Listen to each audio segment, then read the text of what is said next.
Minsan sabi ko sa buhay ko, okay na yung pagiging simpleng buhay. Pero hindi pala sapat yung pagiging simpleng buhay kasi, diba, na-realize ko lang din, lately, na-realize ko na wala naman kasing simpleng buhay.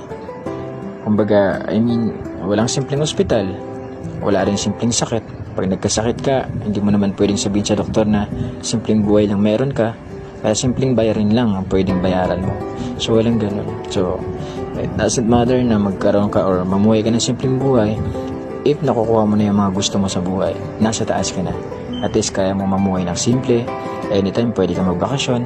Anytime kahit pwede ka maglakad. Kung example, mayaman ka na, marami ka ng sasakyan, pwede ka maglakad.